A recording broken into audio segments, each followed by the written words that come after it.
Let's see. Make sure my sound is off before Hiko jumps down my throat for that. It's your show, dude. Now, feel free to be as you always are. Why, you want to get censored? Yeah. That early? Let's talk about natural. Oh, never mind. Okay. Turn that off. Put this to full screen here. Okay, ladies and gentlemen, welcome. Oh, I have to hit my gong. Hit the gong. The Buddhist gong that I stole from a Buddhist. No, I didn't. I got it as a present. Okay. Hey guys, welcome. And we have a full cast today. We're going to be talking about copyright, but before that, we're going to do a little intro with Hiko Simon because of the Prime Minister quitting. But before we get to Hiko Simon, let me just introduce our guest today. Is everyone seeing our guests? The people, Akasan, the people who see us, are they seeing the same formation? Yep. Okay. So right below me, I'm sitting right on Honmani Lawson. You're sitting on me. Which has got the most. Well, we'll ask you why you have that ridiculous, convenient name in a minute. But Honmani Lawson will be talking about how he got DMCA'd by another Jvlogger. He is a Jvlogger. He's an upcoming Jvlogger. Okay. Probably the biggest Jvlogger I've ever met is Retro King Ching, who used to. Please correct me if I'm wrong, Aaron. This is Aaron. Aaron with an A. You used to be number one. Number one on all of YouTube. On all of YouTube, yes, definitely. Bigger than PewDiePie. Back in the day.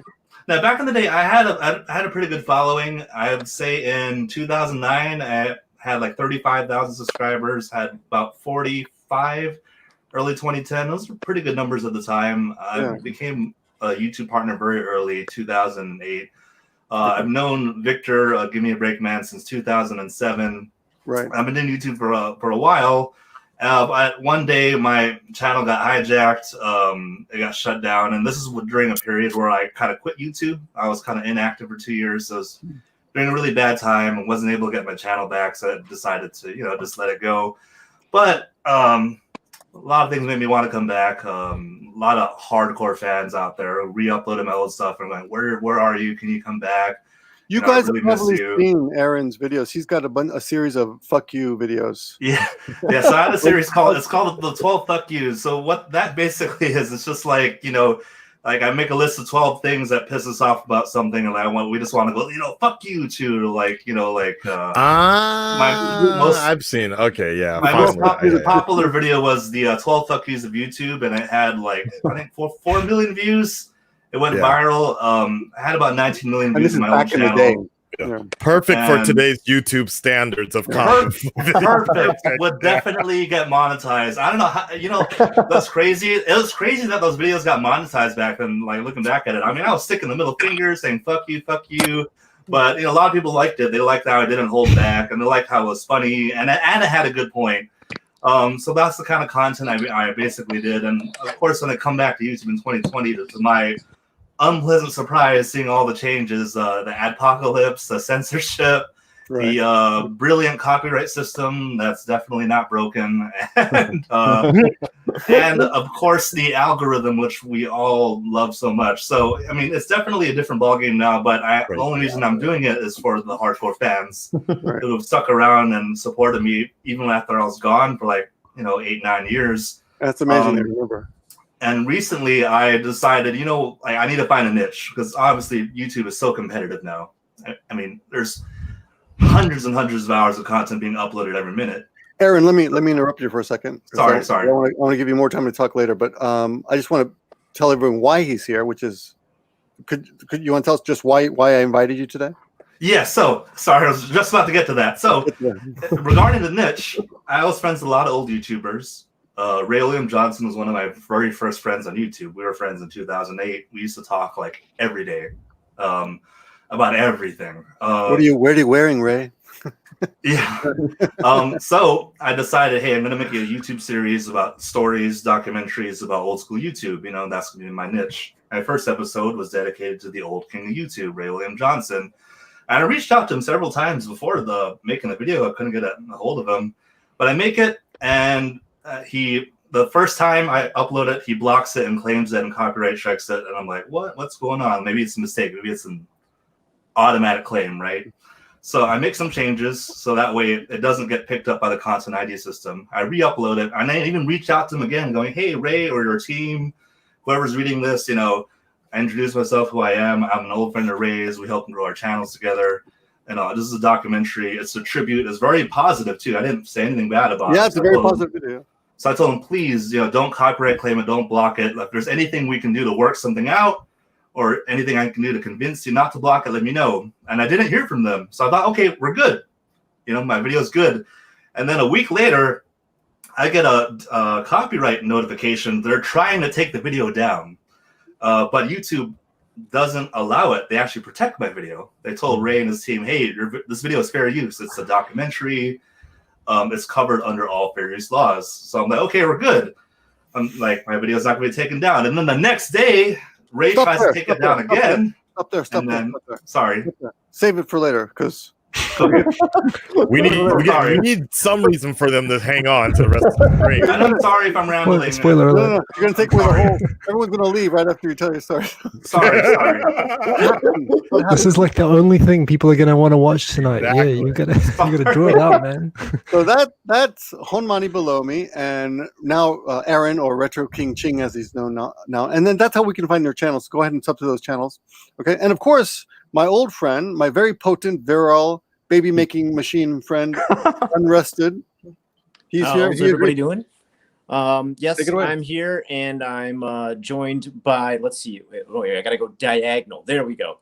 Down here in the corner, we've got Akasan with Comics Plus. What are you working on currently on your channel? What's your newest thing? Oh man, well, we finally hit, after many algorithm problems, many copyright strikes, and many just literally pissing off YouTube by doing exactly what YouTube wanted me to do, which was live stream. But therefore, by live streaming, I actually lost subscribers that way. So good job, Victor. Thanks for keeping things going on the live stream. This is a legit thing. For some channels, live streaming will actually accidentally kick some of your longtime subscribers. It's a big problem I've had for 5 years. Yeah, It's I've had that happen. It's something that I've been. Yeah, it's crazy. Live streaming. If you are not a live streaming channel, don't become one. Because it's just that YouTube does not like it when like people don't tune in as much for live streaming. Right. So then they don't promote. But then what it does, it's kind of like. I don't know exactly how to explain it, but basically, if your people didn't really tune into the live stream, then YouTube thinks that they're not really interested, so they will unsubscribe your people. So, anyways, in short, we finally, after much problems this year, we finally hit 200,000 subscribers last week. Thank you, God. Praise the Batman for that awesome trailer that brought in about 1,000 people. So that's how you win, people. That's how you win. Yeah, congrats. That's awesome, dude. Yeah. All right. Well, then I guess let's get. Wait, no, sorry, I'm going the wrong way again. Then no, I'm still going the wrong way. Let's do Hiko next, and let him get into the little Shinzo Abe stuff that he wants to get into. So. You can make that announcement.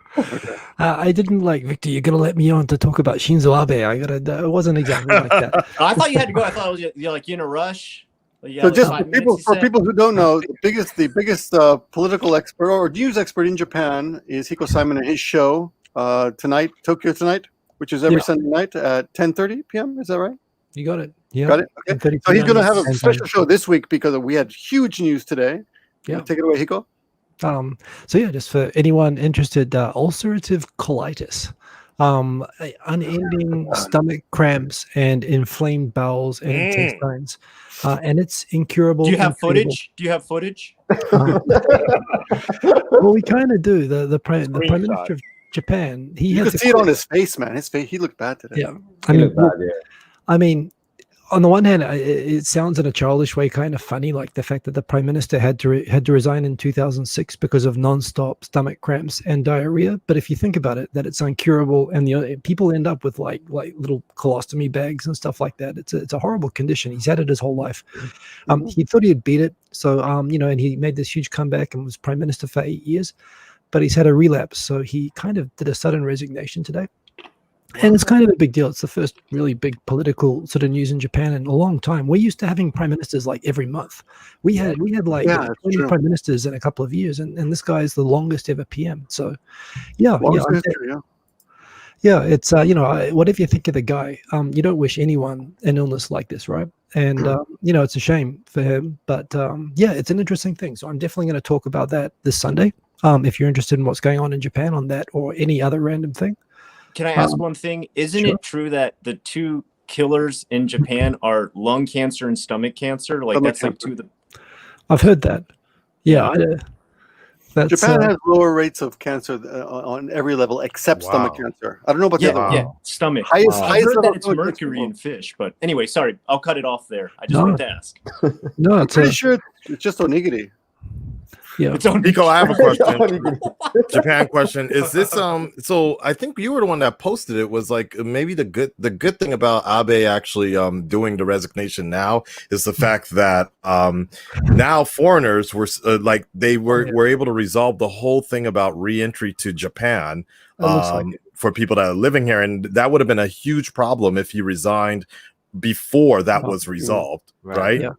Yeah. So, just for people who don't know, if you I'm a permanent resident in Japan. I lived here 22 years. If I was outside of the country on the day back in March when they announced the re-entry stoppage, I would not be able to come back to Japan to my job, to live with my family. All non-Japanese citizens were not allowed to come back, and it's been like this since March. And it's like 100,000 foreigners are stranded. 100,000 foreign residents of Japan that have permission to re-enter Japan have not been allowed back into Japan. So this is a disaster. And it's the media's been ignoring it. 100,000 Japan residents trapped outside the country. So thank heavens, the last thing that Abe did before he announced his resignation today was he quickly did a press conference and said, "We're letting them back in." I heard starting in September, everybody will be able to get back. Because the new prime minister won't be decided until September. So if he hadn't said it in a couple of hours before he did it, we could have had to wait a whole another month before and this is families being a part. It's a huge mess. So, but I mean, on the plus side, Zach Phoenix, he's not in Japan right now, and he was planning to come back, but that would have been no comment. He went for some sort of surgery or some bullshit. And he left the country. He left Japan, and people had their fingers crossed, but Abe came in clutch like that. Every silver lining has a cloud. There you go. Cool. So if you want to know more about politics and what's happening with Shinzo Abe, I'm sure there's a lot more will develop in the next few days, and Hiko's got a special show 10:30 p.m. on his channel. Hiko Simon, you want to put your real handle there? So I don't know how to change my handle. I'll look at TV. Okay, it's Hiko Simon. I'll put it right here. I'll just type it into the comment section. To change my handle, right? Hiko Simon, there it is. I'll just put it in the comment section there. I just typed it in the comments. Check them out. Okay. But and thank you for great to see you guys as well, by the way. Long time since I've seen first time meeting some of you, and a long time since I've seen Akasan and Unrested, but great to see you guys. Yeah, man. My grandfathers, thank you. My godfathers of Jvlogging, always a pleasure. Stick around, Hiko, if you want. You're free to stick around. Yeah. I'm sure you'll have some good. Okay. Just I'll throw peanuts. Okay. Now, as you guys know, my name. This is the wrong goddamn below me. I can't believe I didn't notice that. How do I change that? Edit name. I think you have to leave the studio and then come back. Never mind. Okay, you can't. Give me a break, man. Okay, so you have to leave Japan. I think that PCR test. You're gonna be right in line with Phoenix. You guys, you have to know. You have to know something very important. Aaron, what time is it, Aaron? Right now for you? It's almost 4:28 a.m. He is in Hawaii. Sweet. Oh, yo. Okay, so And that's not a joke. It really is. It's 4:16 a.m. right now in Hawaii Wow. time. Aloha.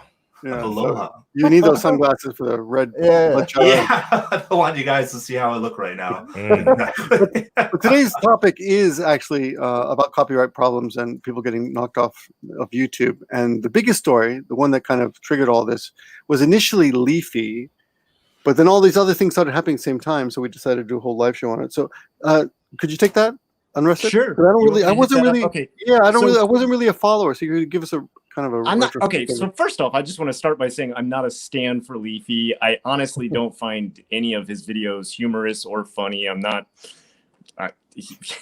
You know, to each their own. Whatever. If you like them, you like them. But you hate binge watch him. Yeah? No. Yeah. Just for the suffering aspect. No, I'm not a big fan. But as anyone probably knows who's watched YouTube even for a second, he's a commentary channel that tends to like lean into the critiques of stuff on a harsh level. You know, not to the point that he's like any worse than any other troll you'd see on any other website throughout the internet. Okay. Then he disappeared for a while after he got totally owned by what's his name? iDubbbz. Keemstar? That's right. Oh. Yeah. And then he came back, and now YouTube has decided that the TOS is going to delete him due to the fact that he is a bullying channel. Now, let's think about this. Okay. First of all, there's plenty of channels that do the exact same thing he does. Second of all, you've got somebody like Shane Dawson, who is not banned. He's demonetized, sure, but he's not banned. And, you know, we're talking about all kinds of way worse stuff than bullying, right? Racism, pedophilia, like, oh, let's keep him on. But, oh, this guy said a mean word about somebody. He's real bad. So he didn't get any warnings for this. There was no warnings in his, you know, inbox. There was no, you know, usually get hit 3 times with 3 flags and then you're gone. He's been gone long enough that any warnings he would have had in the past, they would have already been erased off of his account. With 0 warnings, he was deleted. He just woke up, he was deleted. Team YouTube's commentary on it was that he broke TOS, which their actual TOS is you get 3 warnings and then you're banned. So they also broke TOS. Like I don't get the you know, I'm not, like I said, I'm not a big fan of the guy. I don't care. The biggest thing is, number one, as soon as I see someone get banned, I think, who's next? Like, what else is going to get banned? What else can I not talk about now? You don't care about him, but you care about what happened. Yeah, I just don't want to see censorship, man. Yeah. Like, I just, you know, that's not like any kind of like physical harm to anybody. That's not going to like destroy somebody. And, you know, Right, but Scott, just to interject real quick, Sure. This is Leafy that we are talking about. Somebody that has had a history of being part of this particular drama situation. Like even before this situation was around, YouTube has had it out for Leafy for a while, and they've been looking for an excuse just to get him off the platform. Because again, as you know, all of us, we started at a time, especially Retro King can jump in on this. We started at a time where there were no rules on YouTube. There was no it was a wild west situation. But the thing about it is the fact that Leafy has a huge following that YouTube could do.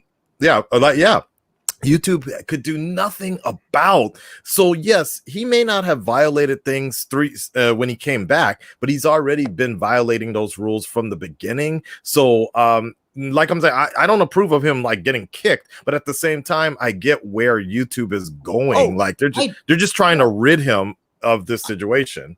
Let me say, I completely agree with you on that like he is a bad image for YouTube. I'm not. All I'm saying is if their TOS is 3 strikes and you're out, then I want to see the 3 strikes. I want to see them follow and then not only that, place it on other people and be consistent with your rules. You know, how many strikes does Shane Dawson get? How many times do you have to say the N-word or say pedophilia stuff? True. Like, you know, like all he's gotten is demonetized. He hasn't even been struck down yet. Like, right. So, I mean, I completely agree with you. I think he's a horrible image for YouTube. I mean, he makes us all look like idiots. I agree. But I always worry about as soon as I see somebody get banned without following the proper code they made themselves, then how soon to any of us getting banned without any warning at all. That's fair enough. what you know. Right, fair enough. I would just argue the fact that almost on every platform it's been like that. Dr. Disrespect got kicked from Twitch a few 2 months ago, and people knew nothing about why he was kicked from Twitch. We still don't know. He still says he doesn't know. Do you think it's true? Do you think but see, that's my thing. I think Leafy knows exactly what happened, but he's playing it up in a particular angle so that, because if Leafy came out and told everybody exactly what happened, it's going to be much harder for him to get a different audience elsewhere, because I have seen when he keeps making these excuses on Twitter, talking about YouTube, I still don't know what happened. There's a lot of people literally in his comment section saying, I'm glad you're gone. Fuck off. You were horrible for YouTube like that. So he's trying to go to, in my opinion, he's trying to go to Dr. Disrespect direction and have people wondering so that he can hopefully find another platform, if he's even interested, to keep that following going. Because the moment your entire surge and energy of wonderment is gone, it's going to be so hard to build up on that sort of fandom again. But I mean, okay, so I totally get where you're coming from, but the thing I feel is that, well, number one, I really don't think anybody's going to place him in the same boat as Dr. Disrespect, because there really isn't anything we can put our finger on aside from his cheating incident that would really get him kicked. And, you know, the other thing is too, I kind of question if that's the route he's going, because do you know, like, in between the time he had downtime, he was playing the stock market and got quite rich off of that. Oh, really? Oh, wow. Yeah, he's a huge stock market person. You wouldn't think it was Leafy. Yeah, he's always talking about stock market. I sold all my Google stock. I bought all the I bought Amazon, all the other competing stocks. Apparently, he made $2 million on the stock market. So I just wonder. I mean, you might be 100% right. I'm not doubting you at all. Like, he probably does want to try and keep the energy going and pile on to, like, Story Fire or whatever it's called now. Right. But yeah, I will say also, I agree that there probably is some other shady aspects that we're not hearing. I would believe Dr. Disrespect first saying, I don't know what happened, whereas Leafy, that's all I'm trying to get across. Yeah. And I mean, not to mention, as far as I remember with the whole Leafy situation, like, I've been hearing, it's all hearsay for me, and like whatever I catch on Twitch in the morning, which is like my new Twitter on the morning, which is my new newspaper. But essentially, like, you know, he went after Pokemon, whatever. The Pokemon. Cute little girl, whatever, that didn't admit to having a boyfriend or whatever. And since she kind of, he essentially stirred the shit pot that she had to come up and confess and make an apology video or semi-apology video, like, that ticked off a lot of people in high positions that were like, yo, by going after her, you're essentially also going after our money, basically. Yeah, they cut into her third level tiers. Her third level tiers pay a percentage to Twitch. Yeah, but I mean, at the same time, that girl needs to learn to take some criticism. I mean, I'm sorry, dude. Don't come on the internet if you're not ready to get bullied. Like, come on. Yeah, man. Exactly. Yeah. As soon as you get on YouTube, you're basically, I think you should sign you should. When you agree to make an account here, you're basically saying, "Hey, I'm open to criticism." You should be. I think that should be part of it. But I think there's look. I think in everybody as a creator, yes, can be very ready for criticism, but there's a particular level between, like, I think Gamer for Mars put it the best, is that there's a situation about punching up and punching down. Like, when you're a critique channel, you should not be punching down. And like, when you're a critical channel and you're punching up, everybody sees it as entertainment, because it's like, okay, I talk shit about Jay-Z, but look, he's fucking Jay-Z. Everybody knows he's at the top of his game and shit like that. But if you're going to be talking about fucking Meek Mill, if you guys don't know who that is another rapper. But anyways, if you're essentially punching down people, that doesn't fly with people, because that's essentially bullying like that. Yes, we have all Okay. You get my point? That's a good analogy. Yeah. I get it. Sam. Akasan Sam. What? Sam. What about it? You were waiting for me to bring Sam up. No, I wasn't. No, I wasn't. Why did you say it, Akasan? No, I wasn't at all. Subliminally, I put subliminally that got put in your mind, brother. I was not. I was literally just talking about it. I literally was not can't bringing believe that you up. would do that to me, man. Okay, but No, but you entrapped yourself on that one. So that, but that's actually a really good point. No, that's okay. So, look. You brought it up, so now I'm gonna finish it. Look, Sam is a very good example of a small YouTuber that is trying to punch up to get views. He's punching up and he's trying to talk shit about everybody that's bigger, that quote unquote bigger than him and more popular than him, has more following. You look on his page right now, there's literally thumbnails that say why I don't like blah blah blah rant. And there's a big reason why he does that, because it's punching up and it's trying to get attention. Does it work for him? In some sense, maybe it does for some people, but that audience generally doesn't stay around for it because they realize he doesn't have anything else to offer.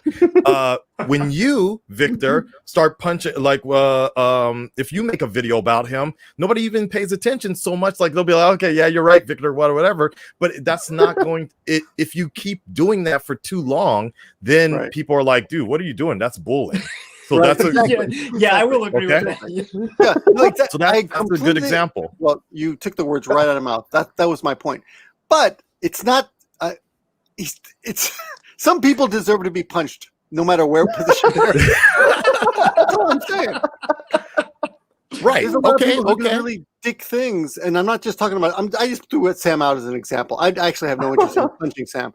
But there are some people who do dick things, and they deserve. In fact, Honmani Lawson today is going to talk about someone who deserved to be punched too. Let's hear his story. Yeah. Good idea. Okay. Who DMCA'd got you? that DMCA'd from Lawson. Yeah. First of all, what are you doing, man? Why do you think his name is Honmani Lawson? Because his ringtone. This will be good. Why do you think? Hakasan, why? Hakasan, why do you think? Hakasan first. Why do you think his name is Honmani Lawson? Because he probably in some form or fashion he had a business that was called Lawson, and he was the first business that started, and then some dudes came on and they were like, we do not care about Joe Lawson and shit, and they took the franchise over. He probably was the original dude. He literally started the theme song. He played that shit on his piano, and they were like, "Oh, that sounds good, but could you make? It's okay. We'll call you next week." Suddenly, all of a sudden, there were a whole chain that started. Nico Simon, what do you think? That's the best story I've heard ever. I might use that one. Your mic is muted, use that, by the way. Yeah. What's up? Sorry. Yuri. No, I was just sharing. I like to punch myself. That's pretty much it. Okay, well, I'm sorry. Go ahead. Honmani Lawson. Yeah, let's hear your story. Yeah. Hey guys. First your name. First your name. My name is Honmani Lawson, like you just said. But so my real name is Lawson. Yep. So that's my first name. So my family name's Lawson. Yeah. Like, so I'm from England. So even when I was in England and I said my first name was like Lawson, everyone would be like, what the fuck? Like, that's a surname. And then I come to Japan, everyone's like, it's a fucking kombini. So like wherever I go, like people just give me shit for my name. But so Own that, dude. Oh yeah, no, I'm owning it so bad. Like, go to the club. You see my shop over there? Yeah, look at this driver's license. All right, come on back to my hotel. You should tell everyone in Japan. I'm gonna show you the real convenience, bitch. I own Lawson. Exactly. I own Lawson. Look at my name. I am Lawson.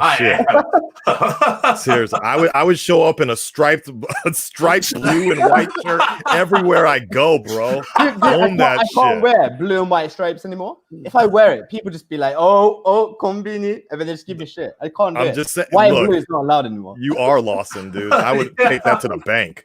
This is every day wearing the stripes. So I was in exchange student in Kansai like a few years ago, and then whenever I'd say to people my name is Lawson, they'd just be like, how many Lawson? And then they just say it every time, and I'd be like, yeah, it's my name, and they'd be like, how many?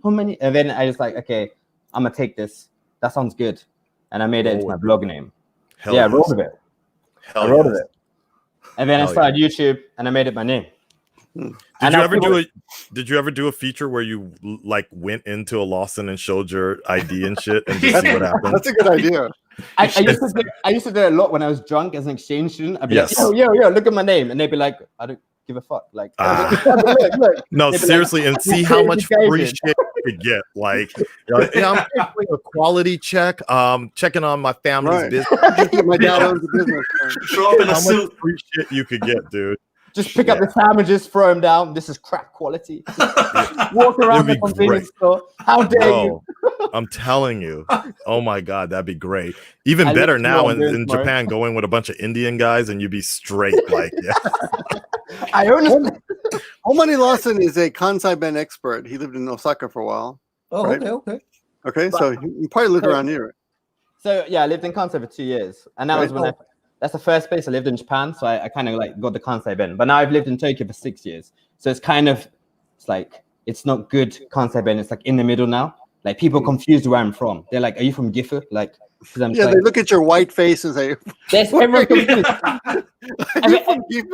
Yeah, I mean, I tell them the name and they get confused even more. It's just like it's awful. Interactions are hard. Just tell them you're in Umbrella Club season 1 and 2. Yeah. And you also guest starred on Game of Thrones. And my channel's name is Give Me a Break, man. So one reason I'm very happy to have Homani Lawson on the channel is because he is a tiny YouTuber compared to everyone else here. Yeah, wow. I feel so like out of my reach right now. Right, he was a tiny YouTuber, and he only blogs in Japanese, which is, well, hats off to you for having guts to do that. No one likes my English videos, right? But he did a video recently on the NHK stupid and kind of racist cartoon. The BLM one, yeah. Which one? Which one? Good one. So NHK, for those of you who don't know, NHK in Japan is like the PBS, the BBC of Japan, and they did a video that was originally aimed at children to explain the BLM situation, the rioting. Oh, yeah, probably aimed at children to explain what was happening. And they came out with this video that was just really, it was pretty ridiculous. It was pretty stereotypical. They stereotyped black people, etc. And that's not the point of this, but Homani Lawson made a video about that. And then so I made a video about it, like, and I basically did a commentary about why it's so stupid, like, you know, standard reasons that it's just like stereotypical, like, and it's aimed at children, and it's just basically really like hench black men just going around looting, and it's like complete stupid, like it's not the real story, right? And I was like, you can't make this video. So I made a video in Japanese.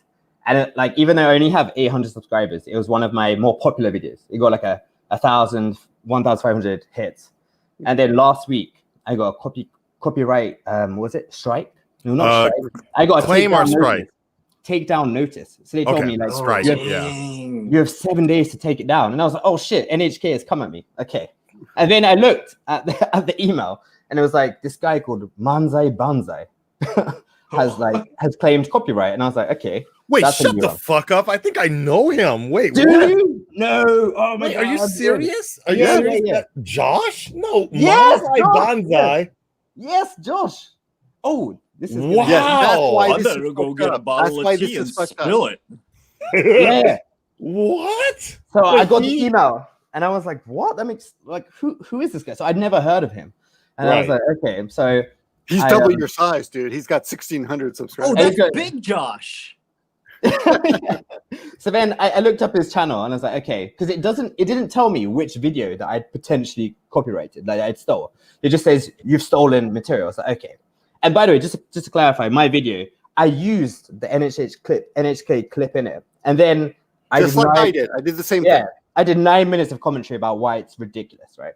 And then I looked in his channel, and so he's got one video in Japanese, in English, where he's talking about the clip. So similar to me, but in English. I was like, okay, that's fine, but I'm not copying that. And then I looked at his next video, and he had 150K hits on the clip itself. So he just uploaded the NHK clip, right? So he stole the NHK clip and uploaded it and claimed it to be his own. So basically, he told YouTube that because that clip was also my video, that it was originally his, and that I stole his content. And I was like, oh, no, come on. Like, it's got the NHK logo in the top right. Like, how can you you didn't even hide that. Like, you could have hidden it, right? Yeah, and then it wouldn't let me do a counterclaim on YouTube because they'd basically seen it and been like, Yeah, he's got this clip. You've stolen that clip. You're out. You got 7 days to delete it. Otherwise, you get a strike. So I was like, what the fuck? So that's when I messaged Victor, being like, I'm not sure if you're gonna reply because you're really famous and very nice, but like I'm getting fucked over. Do you have any experience in this? Because I know you're like big on YouTube, so you might have experience. And Victor gave me loads of advice, like called me so many times. And then I only thing I did was message the guy. So because they give you the email because it's like a legal battle. So they're like, this guy, this is his name, this is his email address. All you can do is talk to him. So I messaged him being like, hi Josh. Hello, Josh. I think there may be a mistake here. I don't think this is your video. Could you clarify what I stole? And then he didn't reply because obviously he knows there's a 7-day limit for me before I lose my. Well, I wasn't going to lose my channel, but I would have got a strike. It would have like screwed me over. Yes. So he didn't reply. So I reached out to YouTube on Twitter, and I was like, YouTube, Team YouTube, I'm getting fucked over. and then they replied. It was which ridiculous. is great news. That's amazing. Yeah. That they replied. And they were like, could you tell us which video? And I was like, oh, it's this one. And then they replied again. And I was like, oh, wow, they're really efficient. And then I linked them and I told them, look, basically, I used a clip from a news like reporting company like big in Japan. And this guy has claimed the video to be his own when it's not his. It has the logo in it.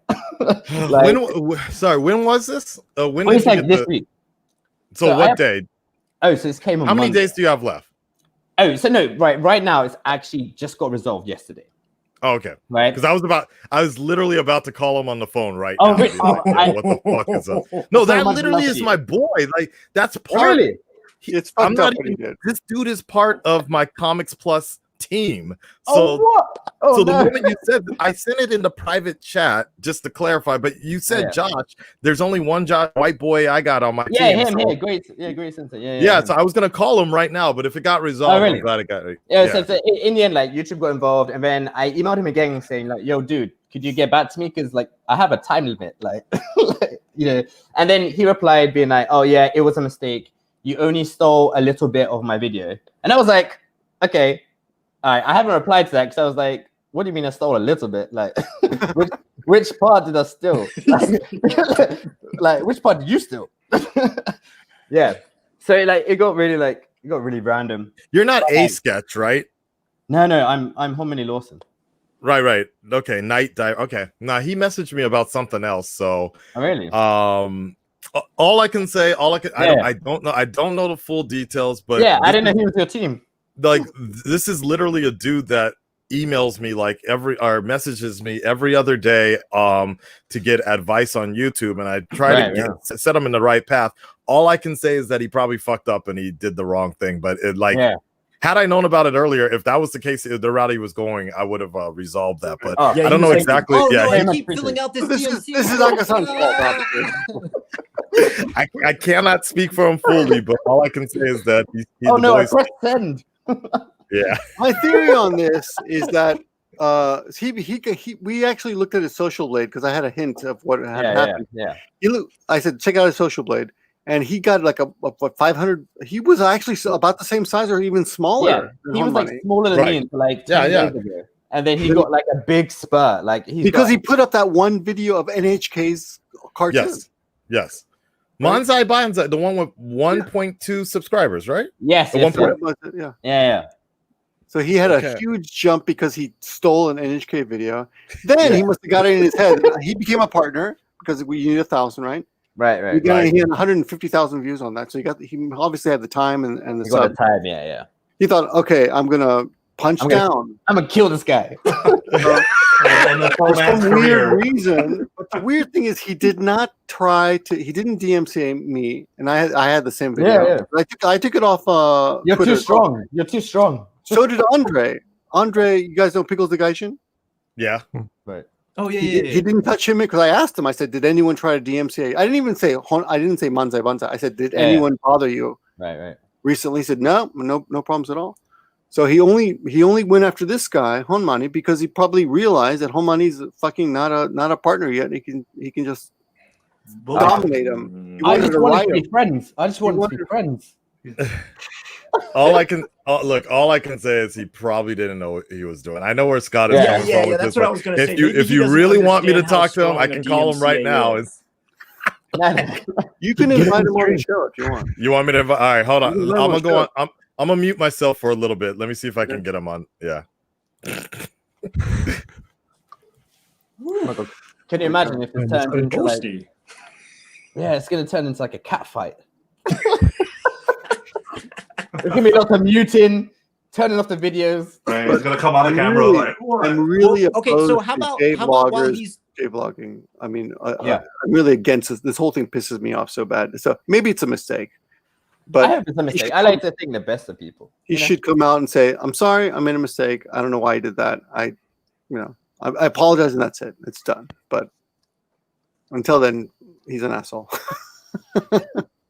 No, until he apologizes. Everyone's an asshole until he apologizes. I'm just gonna say that maybe the only thing I can think is he doesn't understand how strong of an attack that is. Like maybe because he's still so new to YouTube, he doesn't understand that when you do that, you lose live streaming for 15 days or whatever it is. You lose the video, you lose the income for that. You get a strike again.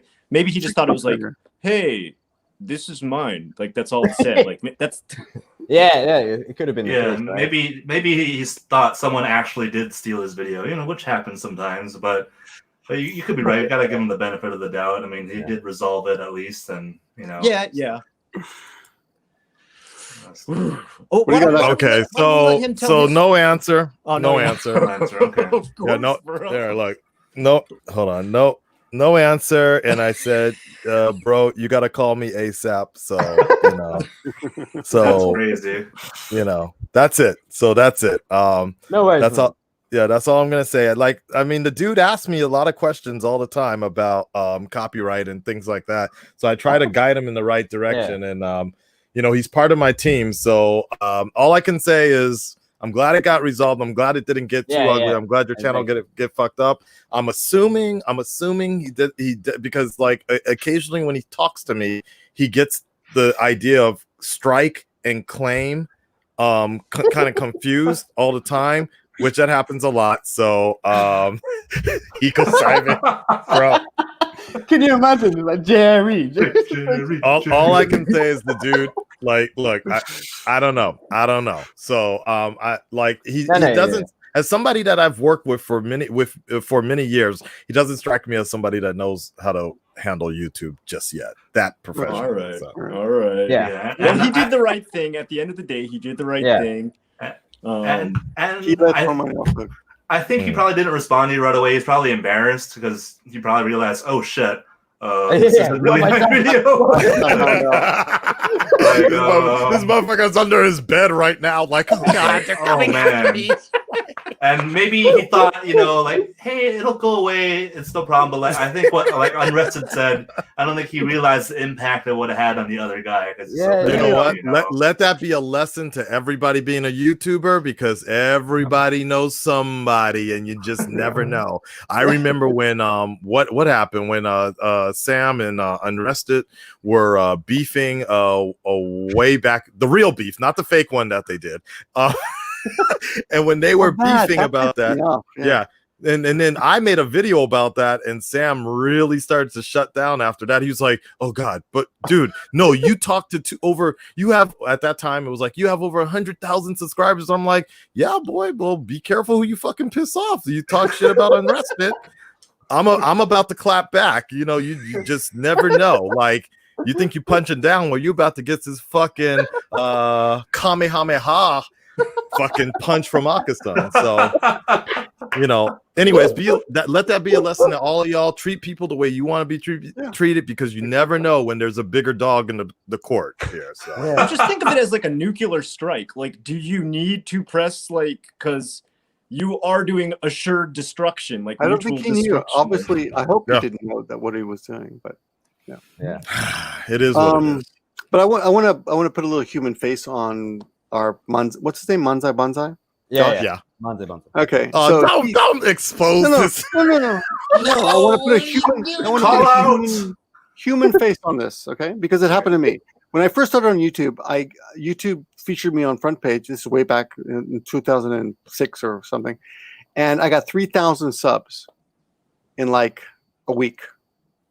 Okay, and then I went to Hokkaido with my wife, and someone recognized me, and I thought, "Oh my God, I'm becoming famous!" Oh my God!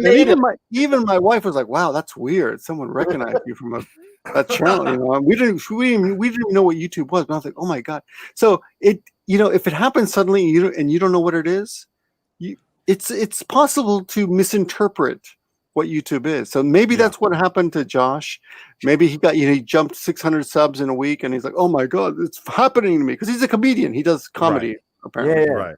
And they're comedians. They have no self-confidence at all. They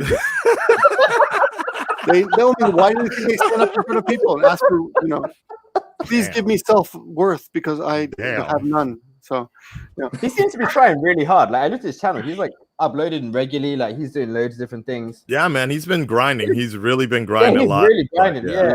I was like, we should be friends. Like, yeah, we should grind it out.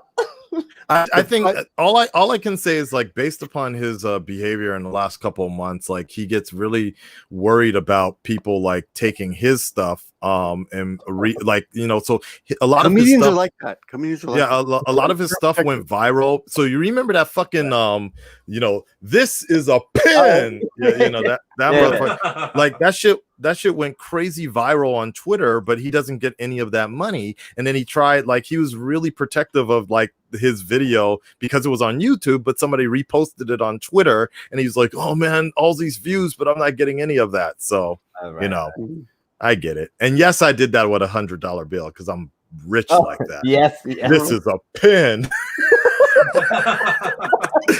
Hell yeah. Shit, I could do it. You want to test it with a whole brick? Shit. Yeah, look at that AdSense. Look at that AdSense, boys. We'll get to you in a minute, but hey, let's go for it. Go. There you go, actually, Victor. You want to really get it wild up in here. Actually, invite that boy. Jerry. I don't want to hurt him. Hey, but the reason I invited Akasan was two reasons. First of all, I thought it would be great to see him again. I haven't seen him in a long time. Since he's still, I don't. Oh, I want to mention something. I'll do a timeout for some humanity here. Homani Lawson. Yep. Got a wife in the hospital expecting a baby, and he did. Oh, okay. So yeah. Victor, please open with that a little bit. The wife's in the hospital. Thank you. Expecting a baby. Pepperoni. Yeah.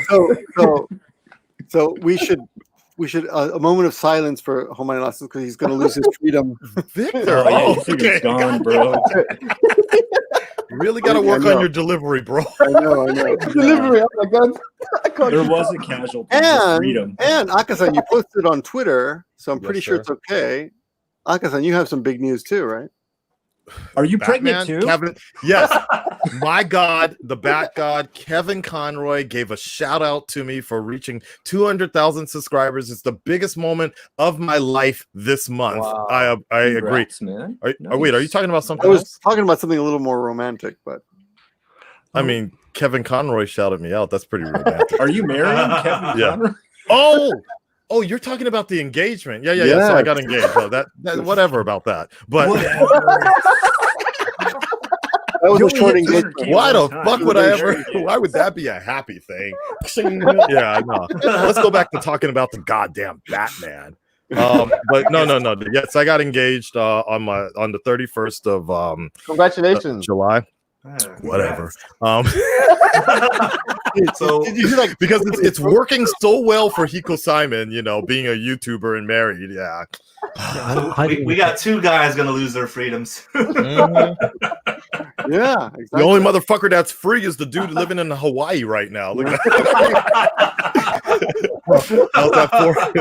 4 a.m. freedom there. Quick timeout before we go back to it, because we're saving him for the end because he's got the biggest story.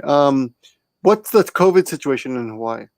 It's getting really bad. We're averaging 200 to 300 cases per day. So on an island, it's really bad, and the governor just announced another stay-at-home order for 2 weeks. So you can't do anything that's not essential. Only essential businesses are open, and it's all because strip bars. Yeah. Now the citizens, you know, they don't listen. They're having big gatherings, they're partying at the beach, acting like it's normal. So it just got worse and worse. And I think this is America. Yeah, this is America.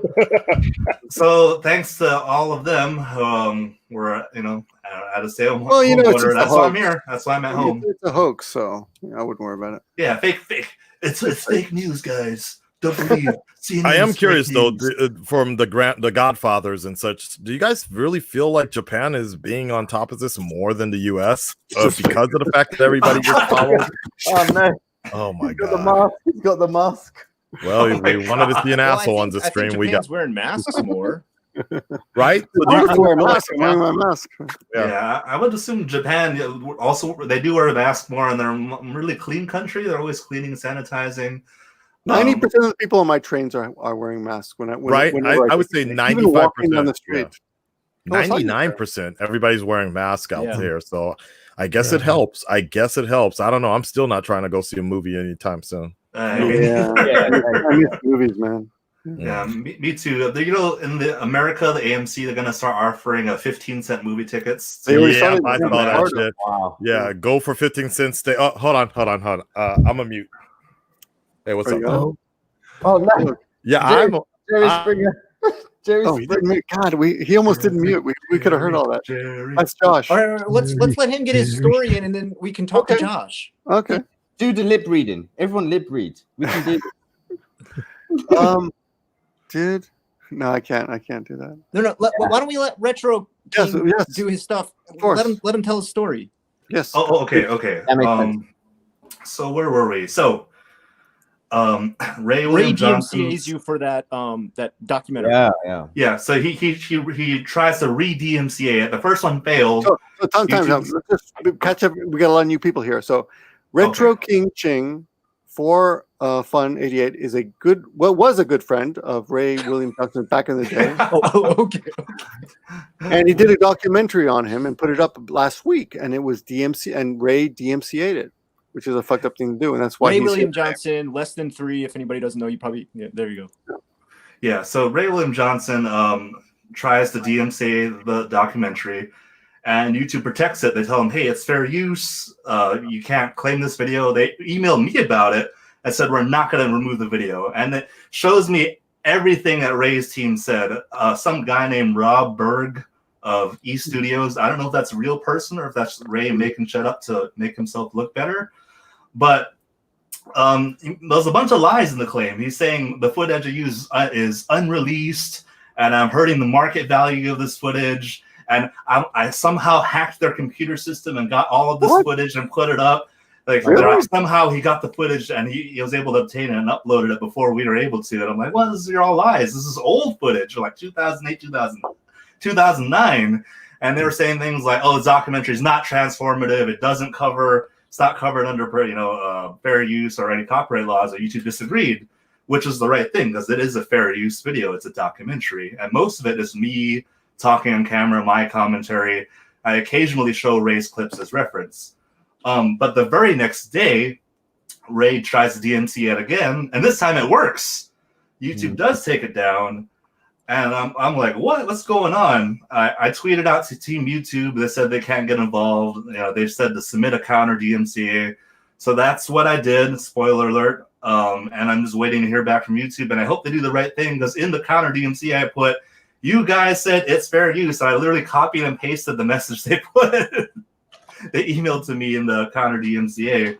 And what's messed up is Ray is not responding to my emails. He's not responding to my phone calls. I messaged him on every social media platform imaginable. And if you see in this picture here that he's showing, we're good friends. We hung out in New York City at 789. Ray was one of my very first YouTube friends. So we were really good friends. We talked on a daily basis and we shared everything about each other. Hey guys. Sorry, go ahead. Hold on. Just a minute, then. Can I interrupt him real quick? All right. So I got Josh on speakerphone, and I'm about to put him on speakerphone and everything. It's kind of late. It's already 12 a.m. So he was in between something right now, if you know what I mean. But he's pulling himself out of something real quick, but he wants to go ahead and explain.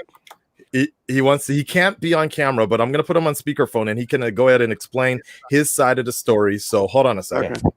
Better be an apology there. Turn on speakerphone. Jerry. Okay.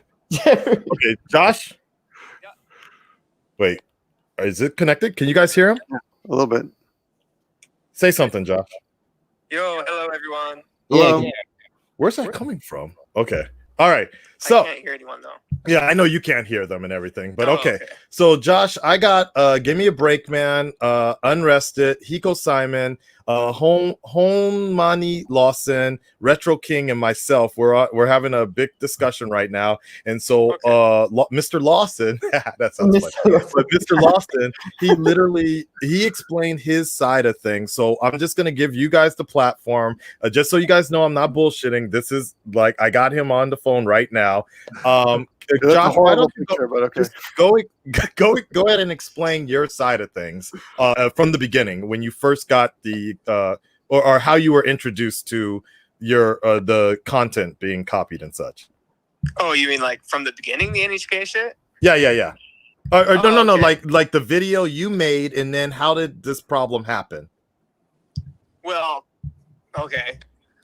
Well, I got to go back a bit, but anyways, first off, I can't hear you guys, so I'm sorry if I can't reply right now. And I love all your channels, watched you guys for a bit, but anyway, so NHK put out their clip, and when they did, I knew that they were going to take it down right away off Twitter.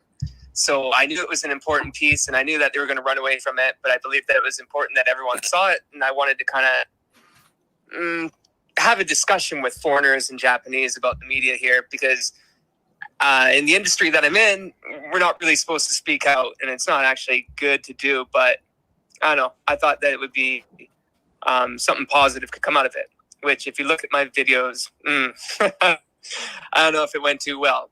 But with Mr. Lawson here, I just got my channel monetized. I'm still learning the ropes of it. I didn't know anything. And when I looked in my monetization area, there's a copyright area. And when I looked at the copyright area, I saw another person, I believe it was a Japanese channel, and he completely copied my, not the NHK, just the NHK one, but the NHK one where I was having a discussion about why it was wrong. And my face was on it and everything. And I was like, oh, this is bullshit. So I tried to remove it. And I think I clicked like all of them. How many were there? How many? I think there was like 20 I videos. understand. Like 20 videos. Yeah. People using YouTube figured from my clip, which that NHK video would be my clip, because when they took it off on Twitter, I was the only one that used that NHK video, except for the Japan Times used my YouTube video on their website. I used it too. But I learned afterwards that people like Mr. Lawson only used 10% of the video I had, or according to YouTube, 10%. And, you know, from what I know, I didn't watch his whole video, but he only used a part of my video, which, you know, I think is completely fair. I'm not saying he did anything wrong. And I sincerely apologize to you, man, for causing you this trouble, because me, myself, I know about copyright and how annoying it can be. So I apologize for creating this. But the minute that I saw it, which was shortly after that I clicked it, because I understood I made a mistake. The minute I saw that I made that mistake, I looked into it. I'm like, how do I give these people permission? Because it's not just Mr. Lawson. There's another one or two I think I saw after that I feel really bad for, because the more people spreading this message, the better it is. And I fucked up. So again, I sincerely apologize about that. And I try to look into it. It seems, and if I'm wrong, then please help me. I'll do whatever action I can to help you guys. But it seems that all I can do is message YouTube and tell them to retract the takedown. And that's what I did. I told Mr. Lawson, I linked to his video, and I said, this guy can use whatever you are claiming he's using. And if there's anything else I can do, let me know, because you have every right to use that footage. I don't, you know. All right, I'm gonna let you pause for just a second, Josh. If you guys have any serious questions, we've been drinking, so they're just all fucking around and everything. You guys have any serious things you want to ask? Otherwise, I'm gonna let Josh go. No, but tell him that's satisfactory. That's satisfactory. You know, I'm okay. I'm going to bed. We got All right. It's satisfactory. All right. So I'm letting him go now then. All right. All right. Josh, appreciate it, man. Thank you so much. Okay, yeah, no, thank you, Aka. Oh, my pleasure. Yeah. All right. Have fun going back to You just keep making for I'm just saying, pulling them copyright things. Hey man, have fun, man. It's Friday night. Go nuts. Literally. Later, bro. Later, man. Peace. All right. There you go. Actually, I understand what YouTube fooled him. YouTube does Yeah, do yeah. that. They will pull up other That makes videos. And say, yeah, I've had that done to me too, where they just said these people stole your video. Yep. And But that's just the same Scott, as like, don't you want think to I nuke didn't see your Russia? face Why don't the you whole go ahead time. and nuke China and India too? Like, Scott had that angry black, that suspicious black woman face just like, the whole time. Yeah. So there you go. So now you guys can see from the other side, and I get right. yo, like I legit, like years ago when I was dealing with copyright, like for whatever reason, YouTube gave me the phone number the phone number or the email for Gillette. I got a copyright strike from Gillette. wow, This shit was fucking wild, bro. I got a copyright strike from Gillette for doing a reaction to the Avengers. Gillette, like, this is a true story. Every time I fucking watch Avengers Age of Ultron, I cannot let it go because it was like the first legit copyright strike that I ever got. It was from fucking Gillette. I did a reaction to the Avengers razors from Gillette. It was an Asian promotion. That was a thing? Yeah, it was a thing. It was an Asian promotion, but it hadn't aired in America yet. So Gillette went around fucking striking people and giving me a copyright note. So then I got it, but YouTube provided me the email and the name of the person who gave me the strike. So I did some research. I got her cell phone number. I legit called her up and she was fucking trembling. You could tell in her voice, she was just like, how the fuck did you get this number? And she was so scared because she was just trying to do her job. And she was like, but you had just understand my situation. I'm like, look, I'm not trying to fight about this. If you guys don't want to, just please retract it because I cannot do live streaming. I can't do all of my other shit, blah, blah, blah. And so finally, like 2 minutes after that, she called the IT people and they they called the IT people and my strike was gone. But I swear I cannot watch Age of Ultron ever again without thinking about that whole drama. So it dampens the spirit of anything it got connected to. Mine was from a channel called List 25, and I cannot watch List 25 to this day. Like I refuse to watch anything they ever made. That's right. I remember that. They DMCA'd you. Yeah, I got their phone number too, and I just kept calling. Oh my god.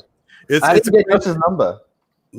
What? Because when they file it, it gives you their information. Yeah, they have to exactly. give you, Exactly. It's like a legal thing, right? Yeah, exactly. Like, so that's why, that's one of the reasons for people, like, if you guys are in the game for long enough and you deal with copyright strike, I highly suggest getting a PO box because legally you need to supply that information. Like, I literally, so I've been dealing with a lot of anime copyright strikes. And so, like, there's this fucking otaku goddamn company in Osaka. It's not even a real fucking company. It's like a bunch of fucking... Sorry, Victor, for cursing. Hey, no, Akasan. No, I don't care about the cursing. This is a kid-friendly stream. When you were on the phone, Akasan, Retro King was telling his story. Oh, yeah, sorry. We kind of cut him off towards. Oh, sorry. Okay, so you want to get back to that thing? Yeah. So let him finish up, and and I'll go back to my story later. No, I do want to hear why. The reason I invited Akasan is because he does deal with a lot of copyright information, material on his channel, and he gets away with it. So I want to know what his secret is. So wait, what? Yeah, bitch, all that YouTube AdSense, baby. Oh, those are just Post-it notes, right? Yeah. Well, it's the kanji that says home money. It's one money okane. All right, I'll let you go back to your story. Yeah. All right, Retro King, please. Yes. No worries, Zenzen Dajobu. Anyway, so Ray is successfully able to take down the video, and he's claiming something completely different. From a different, he emailed you from a different email the second time, right? He failed the first time. So he submits a claim under a different email, and I know it's him because this time it's his business email. The first one was his personal email, and he's claiming a certain part of the video that's just me talking. And usually when you get a copyright claim, it shows you what video footage was used, like you used footage from this video, right? And it didn't show anything. It just said question mark. Oh, we don't, you have to message us to find out what footage was used. I was like, what? This is bullshit. So I submitted the counter DMCA, but what makes it really bad is Ray doesn't respond to my emails, my messages, completely ignoring me. And so when I posted about this on Facebook, my story, I got a lot of support. A lot of people started coming forward. Oh, Ray's been doing this to a lot of people. I'm like, really? So check this out, guys. This story goes really deep. Like, we're going down the rabbit hole in this. So Ray has been copyright striking and abusing a lot of people, and he mainly goes after the small creators who don't have the power to fight back. Right now, I'm a small creator. I think Give Me a Break Man is going to show you some pictures. So the first picture, if you want to go back to this one? Go back to not that one, that one. So this is my email as proof. So I'm reaching out to Ray and his team. This is Ray's business email. It's publicly available, so we're not dropping docs. So I explained to him, hey, I'm an old friend of Ray's, because I don't know who's going to be reading this. If it's Ray's manager, I decided to make a video documentary. And the video documentary, for those who don't know, it's very positive. Because Ray is my old friend. I'm not going to shit on him or say anything bad about it. It's a very positive video. I saw it. It's a good video. Yeah. And everybody loved it. Even people who hated Ray William Johnson actually commented and said, you did the impossible. You made me actually like Ray William Johnson. Because I really hated the guy. And so I watched your video. So I was like, after I explained this email, hey, this is good PR for Ray. People like this video because Ray is hated by a lot of people. Like, he's going to become a real asshole to a lot of people the last couple of years. So I sent them this email. I don't get a reply. And I assume, okay, everything's good. And then if you want to show the first picture of the copyright notice, give me a Rick, man. This one, yeah. So I got an email saying, copyright takedown request received for your YouTube video. And it says here, we received a copyright infringement notification below, but we believe your content is protected by fair use, fair dealing, or a similar exception to copyright protection. We're writing to let you know we do not plan on removing your video at this time. That's impressive. I'm surprised you did that. They did the right thing, which I was very happy about. And I thought my video would be fine. Okay, I'm immune to any more Ray's bullshit claims. And since the claim failed, they showed me everything was written in the claim. If you look at the next one, the next picture, we'll go that one last. Should I go back a little bit? So this is the next one I got. So now this is a bunch of lies. So he's saying, where does the content appear? Entire video. So he's trying to claim my entire video is his, even in parts of me talking on camera, commentating. I'm like, okay, that's complete bullshit. He's lying. And if you believe the last paragraph says, I understand that abuse of this tool will result in termination of my YouTube account. And, it says, all of these penalties and juries. So he's clearly abusing it. I don't know how he's getting away with it.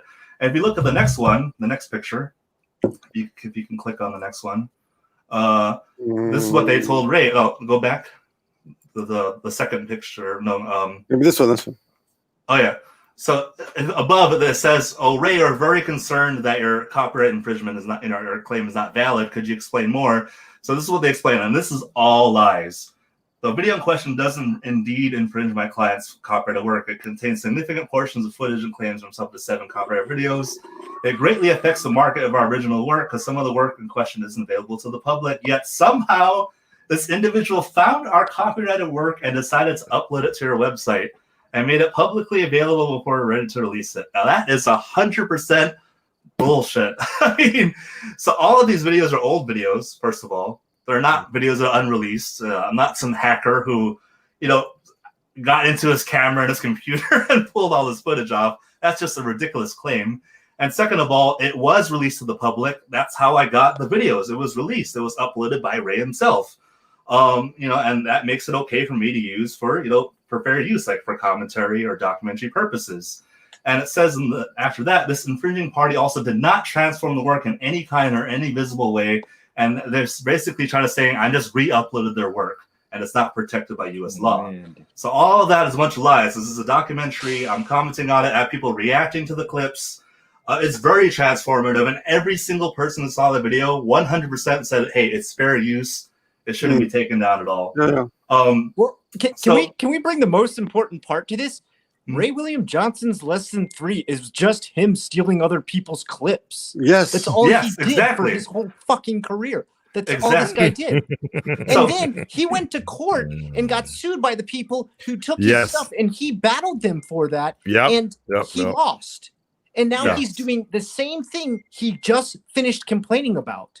Exactly. The complete hypocrite. This is the most hypocritical move you could possibly make, Ray William Johnson. You are pathetic. He is pathetic. And you want to know something even worse? I have a Reddit thread video. He messaged someone named Snuggle Ninja, and he said, fair use is only applicable to me. He actually told somebody that. So Ray William Johnson's not about fair use for everybody. He's only about fair use for himself. He's super critical. And there was a documentary it was released last year about net neutrality, and it starred Ray William Johnson. And I was like, oh my God, this is the worst person on earth to be talking about internet freedom, free speech, because he made a living stealing clips, and he became a millionaire stealing clips for a living. And then he does, the exact opposite of other people. He tries to, copyright claim the shit out of everybody. So he's the worst person for that. It's like making a documentary about freedom and then making it starring Adolf Hitler. I mean, it's totally bullshit. And speaking of stealing clips, what have you guys said? Oh, the HK clip. Going back to that. So that was a big controversy. You guys both use the same clip, but the other guy, Manzai Banzai, claimed the clip was his, and he copyright striked, Homani Lawson, right?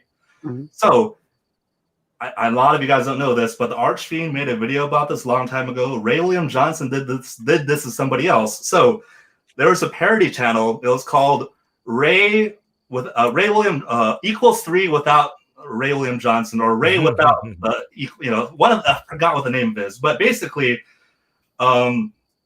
what he did was he just took the 3 clips that Ray reviewed and he just uploaded it. So basically, it was Ray without the J.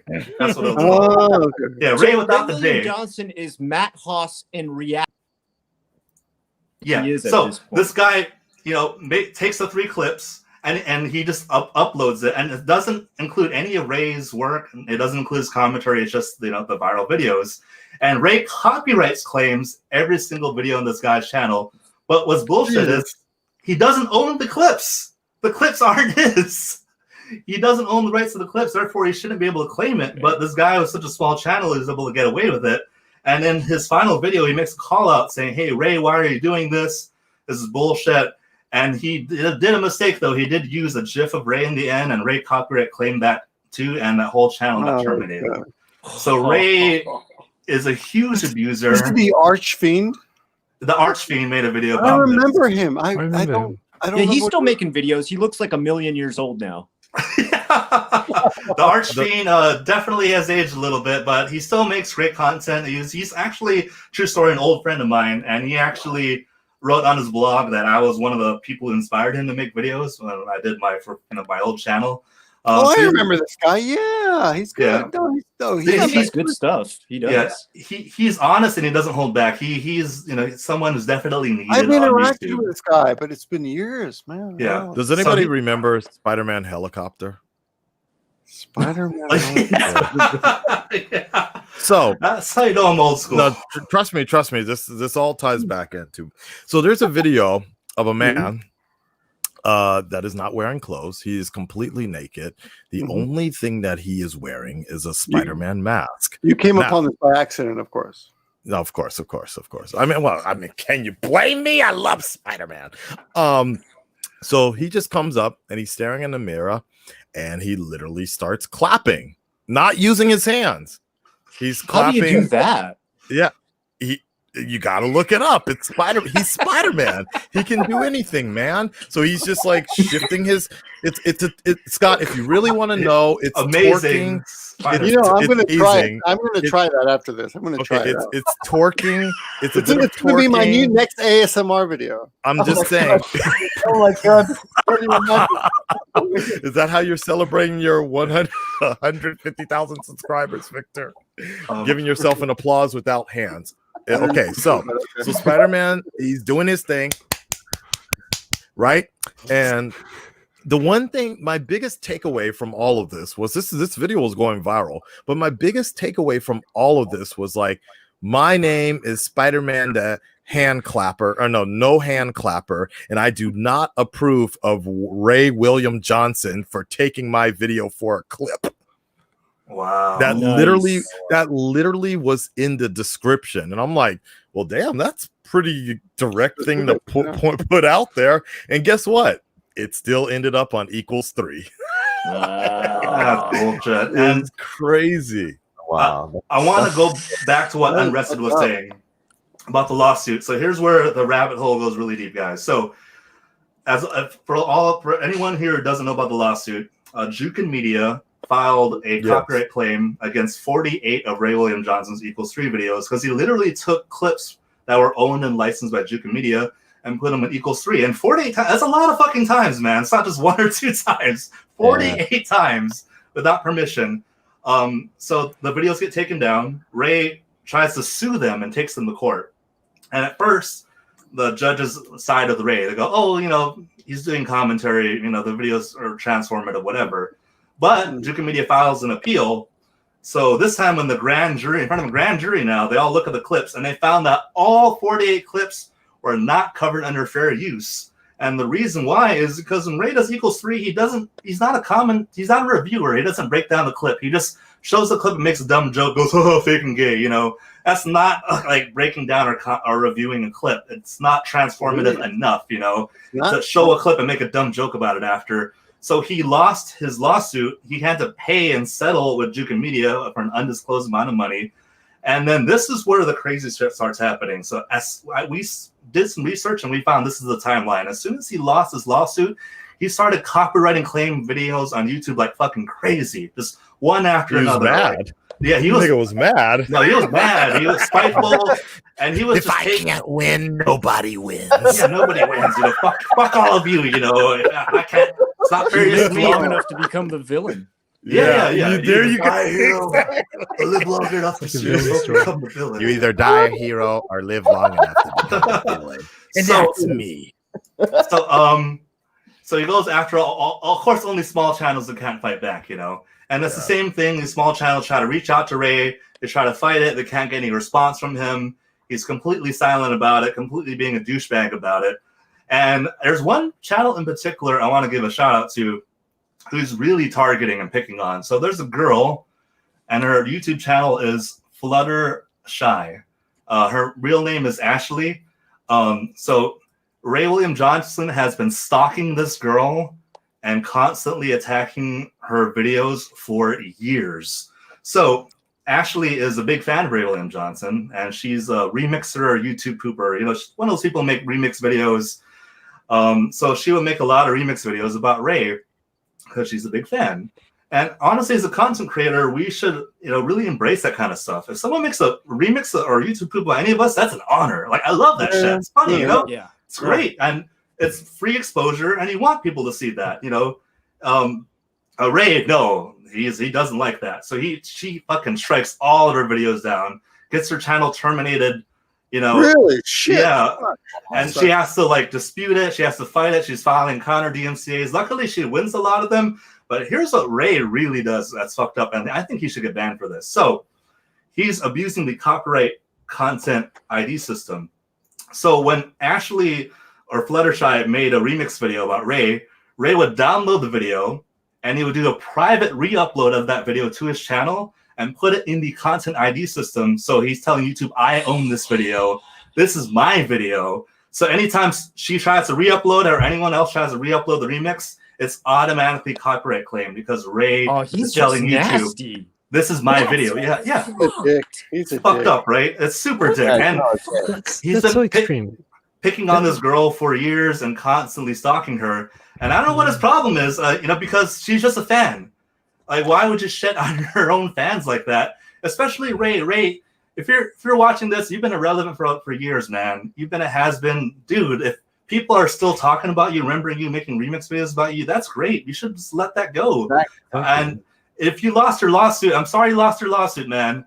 But you don't got to take that anger out, that spite out, that ego on everyone else, especially the small creators. Because you were once a small creator too. You were once, broke college student. Yeah. And as soon as it became popular, you really did a 180, turned your back on everyone, became this very egotistical, narcissistic, douchebag.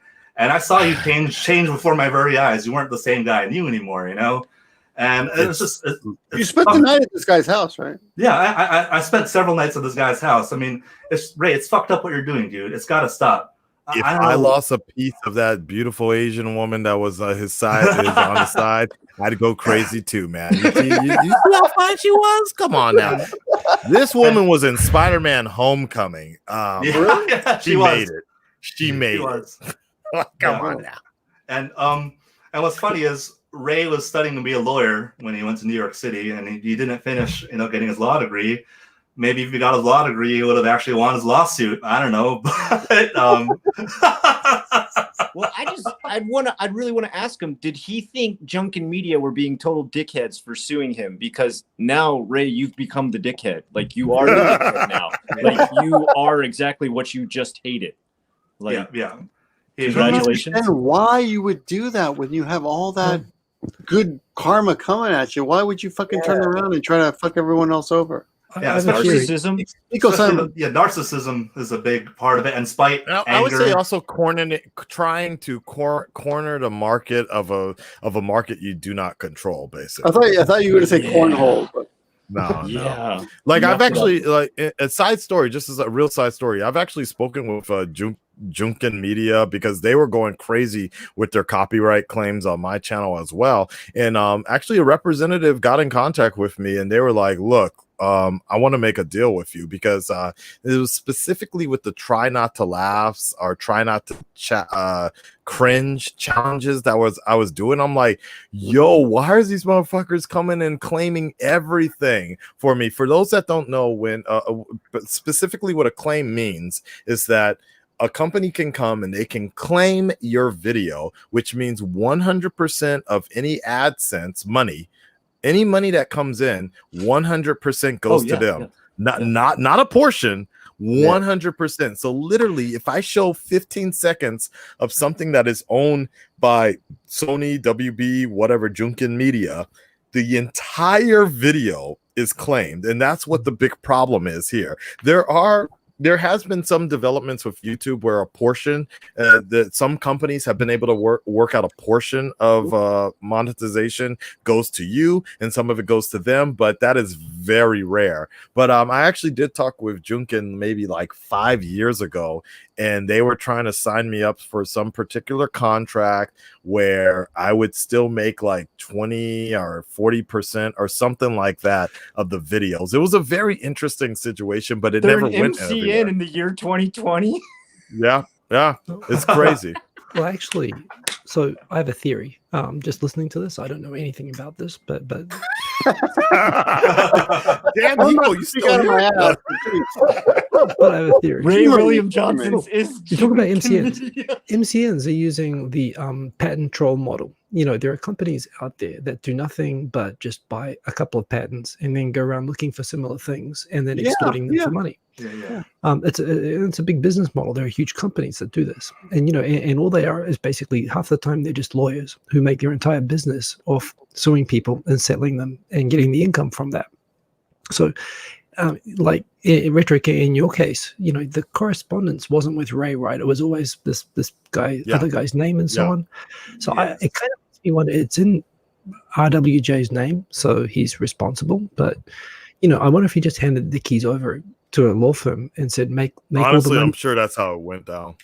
Of making claims from my channel. I mean, but wouldn't that cost some money? I mean, wouldn't that or do you think he has that kind of money to throw around? I mean, but that's kind of his job. Like, so sorry, Hiko, but one just to really quickly interject. There's a one dude. Oh my God, the fucking big nose dude. I can't remember his name. Super popular. For the people. No, big nose cartoon guy. Cartoon guy. Oh my fuck. Oh my God. It's okay. Grade A under A. There you go. Yo, I love that guy. That guy's funny. Okay, so grade A under A made a very good point a long time ago on the fact that when it comes to copyright, just like Hiko was talking about, is like, yo, I put up my video, but then like 100 motherfuckers copyright my video, or literally repost my video somewhere else and put commentary on it. I gotta spend all this time copywriting all this shit, like going down and doing what we just talked about with Josh, going through all these claims, processing all this other stuff when I can't even focus on making another video. So I could see that, like, just like Hiko was saying, you hire somebody to take care of that so you don't have to. And they go crazy. So go ahead, Hiko. Sorry, that was it. That's all. That kind of that just Tommy Wiseau had somebody do that. Like, he hired somebody, and the guy went totally crazy. And Tommy Wiseau was like, "Dude, stop! Dude, what are you doing?" Like, anybody who made anything about the room, he just started hitting everything. The room. Tommy Wiseau, the crazy guy? Yeah. Yeah. So he hired some crazier than Lisa. That's funny.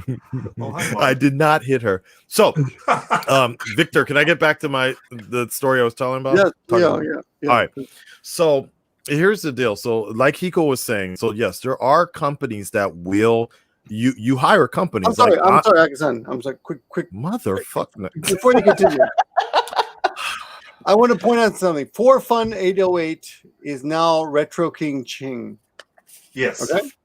And he used to be one of the top YouTubers. He had many viral videos back in the day, and he's come back to YouTube. So I just want to make sure everyone knows. Go sub to him, okay? He will be in the description. But yeah, Retro King Ching, okay?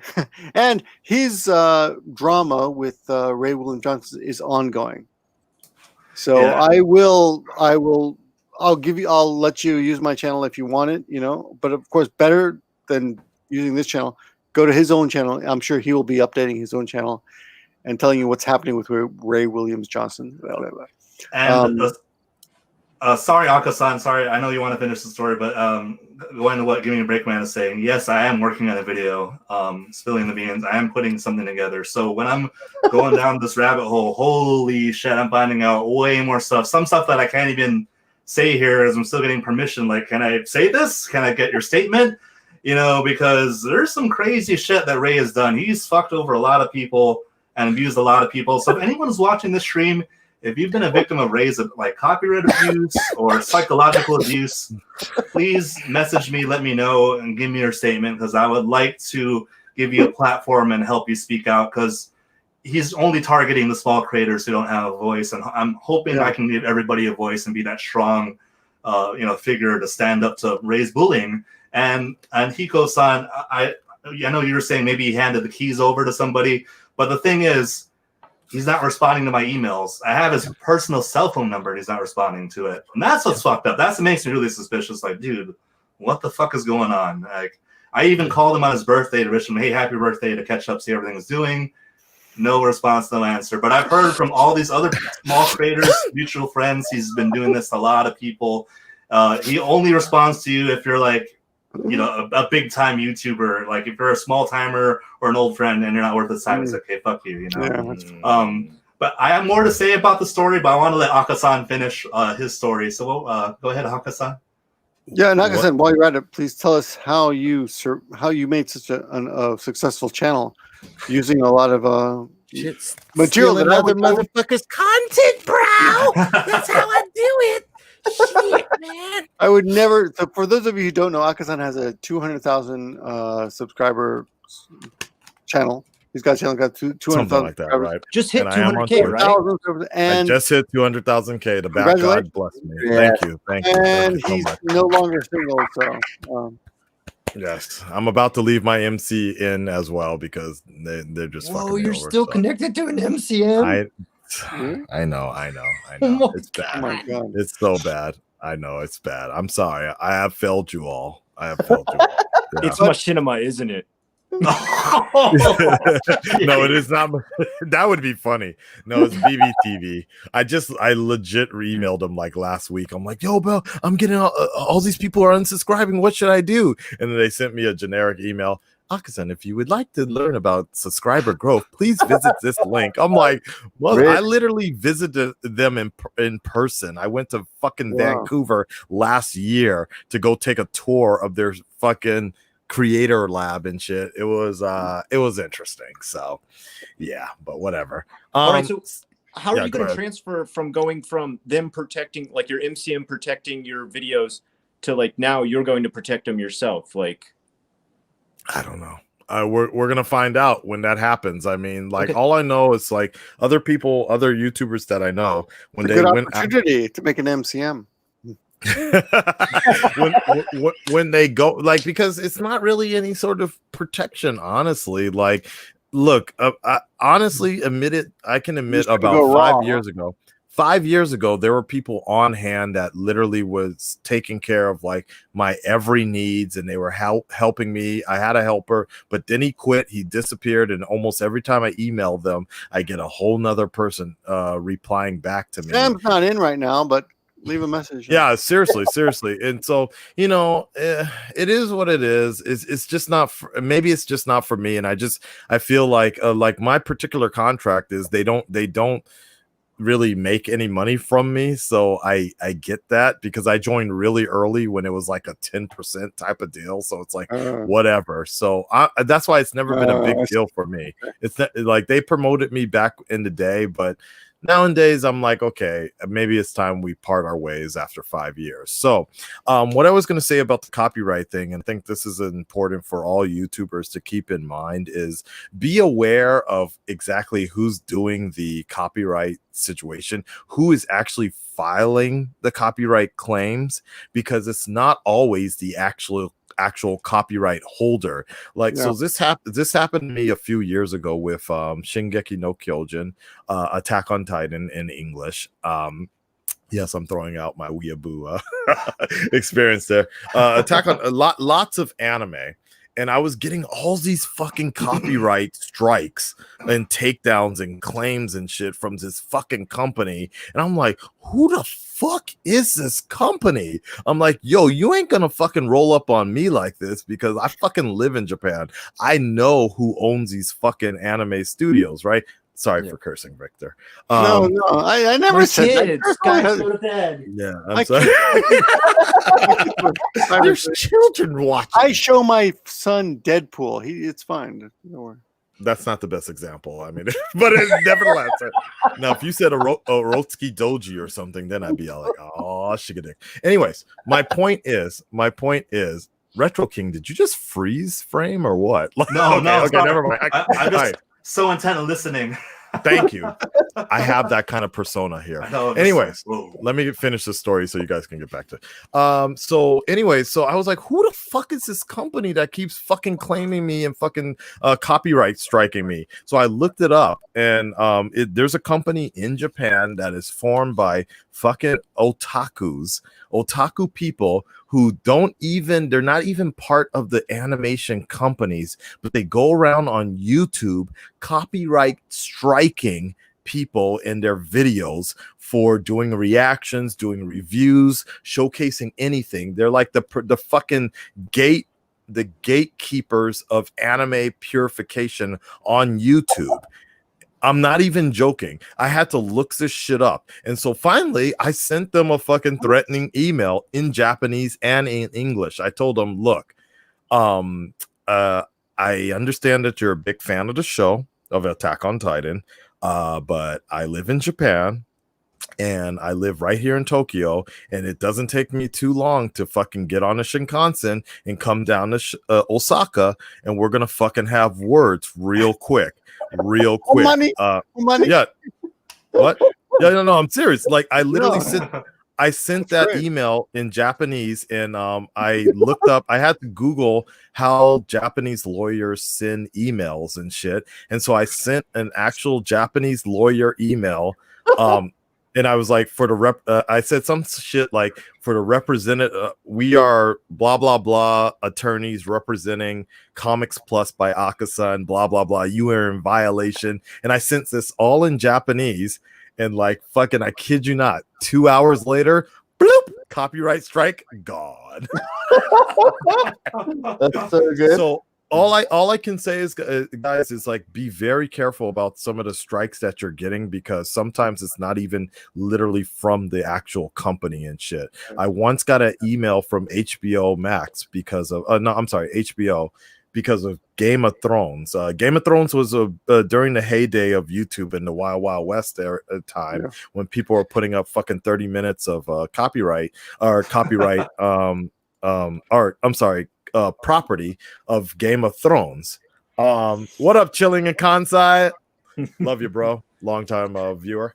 So what I was gonna say was HBO literally, they messaged me, their piracy department directly emailed me, and they were just like, yo, we love what you're doing with Game of Thrones. We love the fact that you love reactions, and you love putting reactions up, and we know that's not going to stop. But can you please not put up so much of our show? Can you limit it to 10 minutes? And this is a key word, 10 minutes. Because when that happened, myself and other reactors, when we got that email from HBO piracy department about 10 minutes, we were like, okay, cool. Let's go for that. Right. And that sort of kind of became this weird, like, rumor of that fair use equal 10 minutes of content, like that. It was really weird, but it is what it is. So all I can say is that, yeah, be very careful on who's actually giving those copyright strikes and if you see like claims. a weird name, challenge it. And also, if you see they're in another country, challenge it. Unless they're a big company, they're not going to hire an international lawyer. Totally. Right. You should always challenge it, because a lot of times, the claims are either bullshit, or they're not gonna, go all the way to court to take down someone's remix or YouTube poop video or reaction video. It's just, they're not gonna make any money. Did you say poop video? YouTube poop. YouTube poop. It's an old school term. It's like when you take you remix somebody's videos and you put a whole bunch of meme material or music to it. Yeah. It's called YouTube poop. I thought it was one of the originals, but yeah, I never. You never heard of that? I had a few YouTube poops about me. If you look up my name for fun 808 YouTube poop, there's still a couple of fans who've made those videos using my material, which I loved. I'm not going to take it down like that douchebag Ray. Yo, that's crazy though. I never know it got that other than Susie Lou. I've never heard of getting that personal before. Can you tell me this? Who knows the Susie Lou story? I don't. That would be Unrested. Oh, okay, yeah, I'll hit you up. Okay, so Susie Lou is a anime commenter channel, but really what she does is almost play the entire anime in full. As she plays the entire episode, and I mean from start to finish, she'll be like, okay, guys, today we're going to watch Naruto. And it'll be like the entire episode of Naruto Shippuden. And then she'll be like, how was that, guys? Like at the end. And that's it. Like, she, really? Maybe like a, wow. I smiled. Literally grade A under A's worst nightmare. Is she in the corner of the video, or is she just... No, it's mostly just like all her forehead is in the whole... It's just... like this. I need to look this up. Yeah, like it's about, okay, I would say it's probably about, the percentages would be something like 40% of the screen is the actual show and the rest is like her giant forehead, like 60%. Really? That's bizarre. Yeah, and like she'll show it in full, and she's even tried to do some stuff like when it gets copyright claimed, she'll like put some opacity on it and stuff like that, like lower the opacity and stuff, and all kinds of tricks to try and get around it. Patreon took her down because they realized she was breaking their TOS. Oh, really? She's had to take down almost every video that had full anime in it, full anime episodes. And now she's trying to open up her own secondary personal private website where she can upload everything to her own video service. And this is exactly what reactors or people in the reactor world and such hate the most, because you know, we're trying, a lot of our reactors are trying to really, you know, sell people on the fact that you're here for our commentary, you're here for our reaction, but there are some bad apples out there that are going out there and like ruining it for everybody by uploading the entire fucking episode to YouTube. It's crazy. Yeah. So yeah. And then she's got, of course, an army of white knights behind her. Yes, of course. You know, guys fawning over her Asian, right? OnlyFans for her forehead. So she's female and she's Asian. Yeah, a lot of simps. Yes, she does have a lot of simps. It's very interesting how that works. Yeah, there's a lot of guys with a forehead fetish. What's up, Radley? It's a good target. It's a good target. Okay. Yes. Former friend of TKO Sam. Oh wait, maybe. No, sorry, that's somebody. No, they're DFFL, bro. They're DFFL. Okay. Hey, we've been on for 140, and I told Unrested I was trying to. Yeah, I better go. We better keep this in 1 hour. But hey, I want to thank everyone for coming down, or coming up, whatever you want to say, but for taking part. And Hiko, I gotta say, your commentary. You're a funny guy, man. Yeah, I love your Why comment. are you making videos about facts and news? You should just be you doing should be a mod in comedy. the chat. Well, this is how I talk about Avi the same way. Oh, thanks, Dexter. One thing I will say, it is always an honor to be with the Godfathers of Jvlogging. Yeah, same here. Same here. For reals, give me a break, man. Give me a flake, man. Hiko Simon, and of course, Unrested. I've said it before on my channel many of times. You guys are literally the people that inspired me to be the man I am today on YouTube. Victor, I fixed my green screen. This is not my house. This. I finally graduated, man. We're making this happen, dude. So you sure you don't have a fireplace in your apartment? I'm pretty sure every apartment in Japan has a fireplace. I'm pretty sure. Almost 100% nice living room, man. Come, Scott, come to Tokyo, man. We show you how we're living big here with this monetization. That's what I'm talking about. Shit. Reactor world. Can I say one thing? Yes, sir. Can you let us know when your video comes out about Ray William Johnson so we can promote it? Like, I'd really like to signal boost that as much as it kills me to say that word. I'd like to signal boost it. Let us know, man. Hit us all up. I definitely will, and I will definitely subscribe to all of you guys. I've been subscribed to Give Me a Break Man since 2007, and it's great to meet all of you guys. I'm going to sub to you guys, watch your stuff, and I'm glad you guys are Jvloggers. That's pretty cool. Nihongo ga Sakoshi hanasimasu. So I really look forward to watching you guys, and Give Me a Break, man. I really want to thank you, dude, for just being a good friend for all these years, for being one of the OG YouTubers who's always been active in the community, standing up and doing the right thing. Hey, thanks, man. Thanks for coming out tonight. I thought you'd be too busy. If you upload any of this, he's going to strike it. Man. Yeah. So when I upload the video, I'm going to be very careful not to use any Ray material. I'm even going to block his face. I'm going to block his face and put censored by Fake Johnson. That's what I'm going to call my video, Fake Johnson. So, but Ray, if you're watching this, I just want to let you know, man. I'm not going to back down. I'm not going to back down. You're not going to bully me. You're not going to silence me. I don't care how many fucking corporate lawyers you have. You go. I'm not going to back down, man. I'm sorry. So you can fight me on all you want. And the more you censor my documentary, the more it's going to be uploaded in other parts of the internet. I already uploaded it in several other websites. So if you want to keep censoring me, I'm just going to upload it in more places. So it's your call, man. You need to be like the Charla versus Kanada Jin, whatever her name was. Just keep uploading that fucking video, and it'll never go away. I got something I just remembered, and you're not going to believe this. This is so connected to all this, and I'm going to make a big confession. Oh boy! About something bad that I did a long time ago, directed about Ray. Okay. Yeah, why not? I didn't know it was bad, but I figured if Ray was doing it, it was okay. So, I think it must have been over 10 years ago, at least.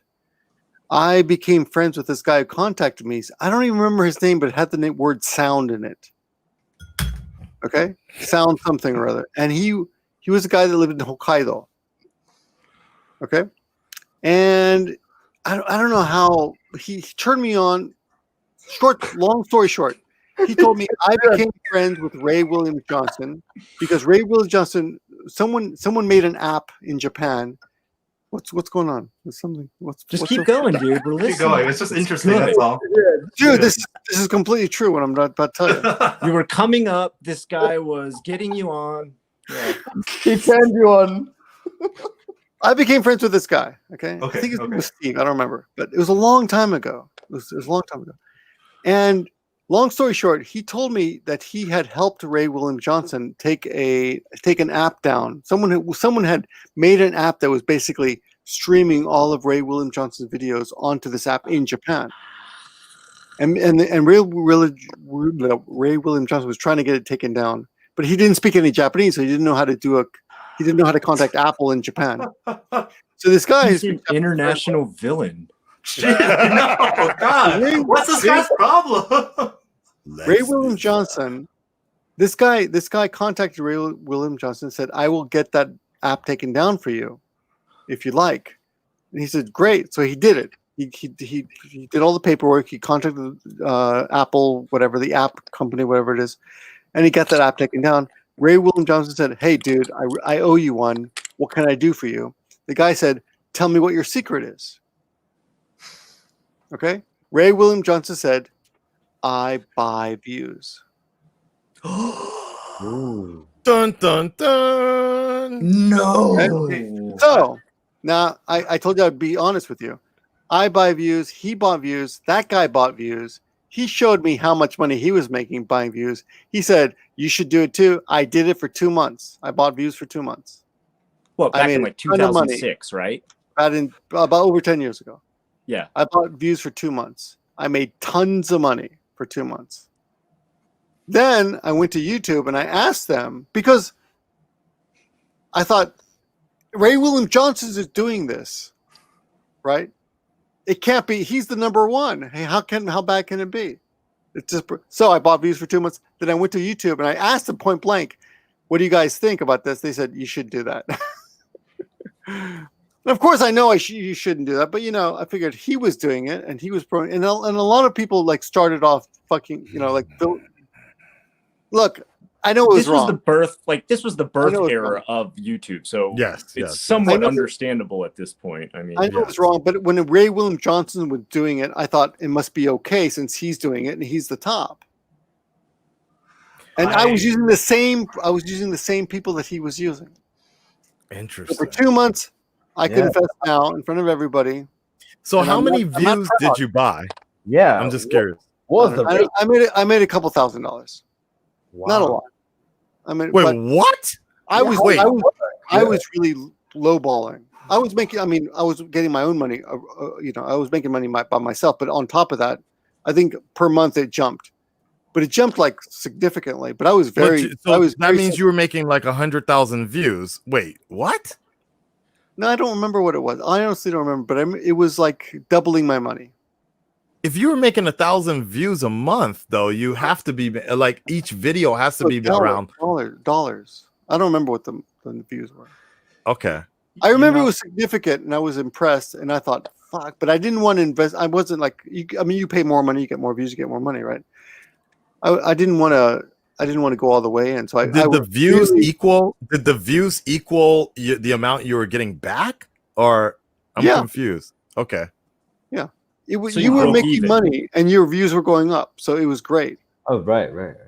All right. And that's what Ray William Johnson was doing. And that's what Ray William Johnson told this guy who was up in Hokkaido. And then that guy told me about it and got me into it. I think actually he paid for me. That's what it was. He paid for me the first month to show me that it worked. Dude, this is your sound clip right here, man. This is your sound clip. You said if anybody else has any more information, right here, man. Sound clip it.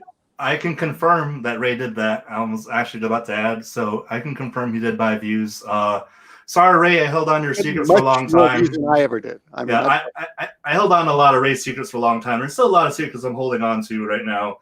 But one of the secrets that I'm going to spill is yes, he did buy views. He also used sub bots in the beginning where he subscribed everybody. Yeah, where he subscribes everybody. I never used he hid a subscription so nobody would notice. And he also used a program called Tube Blaster where it would message a whole bunch of people saying, hey, you know, you should subscribe to my channel, or I read a funny comment. And basically you can manipulate it to look like it's not a spam email, you know. I noticed you on Michelle Fawn's channel, for example. Like, you should subscribe to me. Like that's just an example of the type of comments you can make. So I can confirm, yes, he was buying views and also using sub bots and also using Tube Blaster to message people, because Ray was going to be the #1 guy on top no matter what. Even if I had to step on everybody along the way, he didn't give a shit. So I can confirm that. Oh, dirty. Yes. Oh, Yeah, that's not man. cool. Why did you stop, Victor? I'm just kind of curious. Why did you stop? I went to YouTube and I talked to a guy named Winston. You remember Winston, Hiko Simon? Yeah. I talked to Winston and he said, hey, I mentioned this guy. I just said, what do you think of this guy up in Hokkaido? He goes, stay away from him.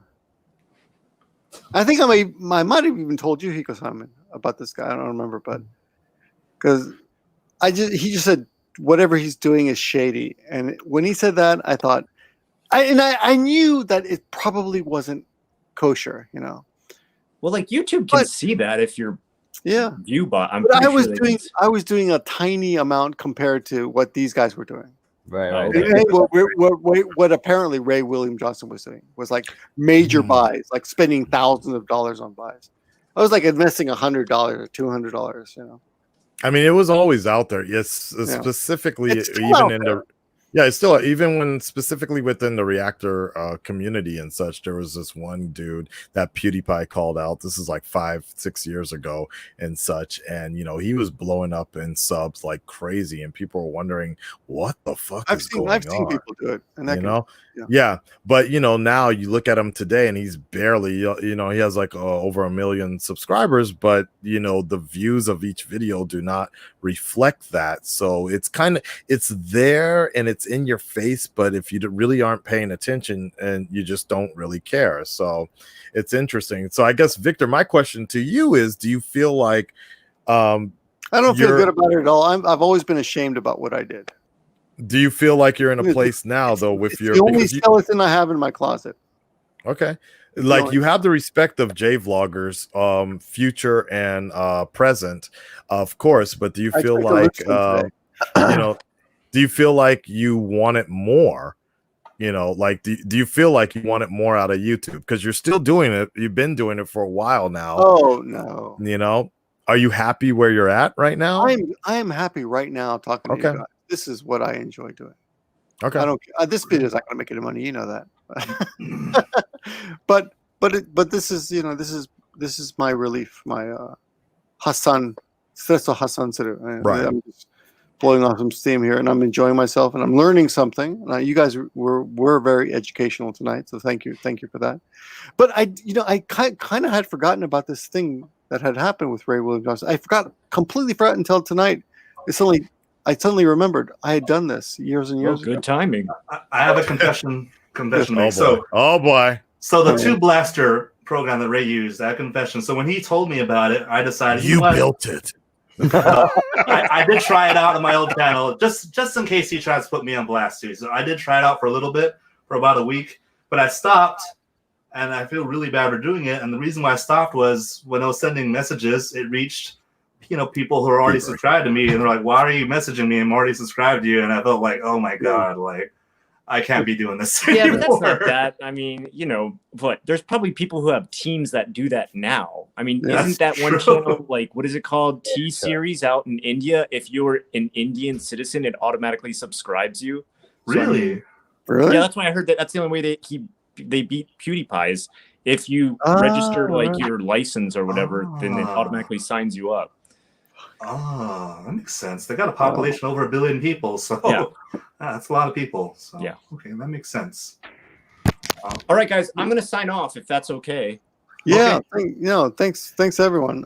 Dude, it was a good talk. Hit me up when that video comes out. I will definitely promote it, man. All right. Thank you, guys. I appreciate all your support. I'll put everyone's contact in the description. So you guys, please subscribe to everyone watching this. Please subscribe to these channels. They're all very. They have content. Good You'll get something out of it. description. Yeah. They make videos. Okay. And Hiko Saimi's show on the political chaos that's happening in Japan right now will be Sunday night, 10:30 p.m. So please check that out. I'll do my best to attend to Hiko. We lost Honmani. Honmani Lawson's a completely new Jvlogger, so I'd really, especially like you guys and Retro King, who's bringing his channel back from death, basically. Subscribe to these two guys. They need 1,000 subs to become partners, so they really would appreciate your sub. Yeah, so, Retro King and Honmani Lawson. And Aka-san, thank you very much. My pleasure. I just got back from a pee break, but yeah, we're leaving now. Okay. We're signing off. Yeah. Thanks, guys. Thanks, everyone. Thank you so much. Thank you, everyone. Good night, guys. Aloha.